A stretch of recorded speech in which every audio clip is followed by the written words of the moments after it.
Hi, in this video we're going to deal with Faultcode P1635. Diesel engines use high pressure and temperature to auto-ignite the fuel. When the engine is cold, glow plugs are used to provide the initial activation energy. My Saab is difficult to start when cold, and using my diagnosis tool I've identified Faultcode P1635. This fault code is related to a glow device circuit general error. In this video I'm using a Chinese version of an opcom. This is very similar to an ELM 327 but specific for Opel engines. This should provide a higher level of detail. Before start messing with the Glowplug relay, which is here, it's a good idea to test the Glowplug resistance. This Saab has a General Motors X22DTH engine, which has proven to be very reliable.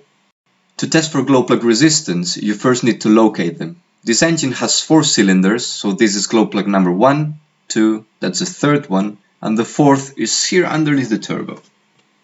Ouch! Careful, it's hot. Next you need your tester to check the resistance between the Glowplug and earth. You can use pretty much any part of the chassis for that purpose, or even the battery pole. So go ahead and disconnect the wiring from the Glowplug. The fourth one, which is underneath the turbo, might be a bit tricky. This is the part that it's now exposed, and this is the end that gets glowing hot.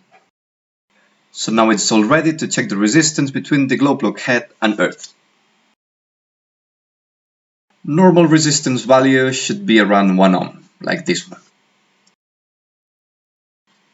If you want some extra challenge, you can also try doing it with one hand, as I'm doing.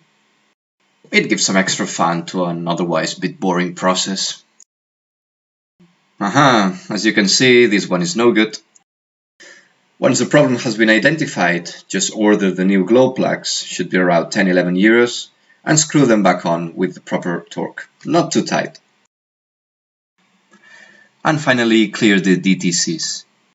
As you can tell, there's another fault code, P0400, which is something about the EGR. We'll have a look at this in a further video. Thanks for watching, and I hope you found it useful.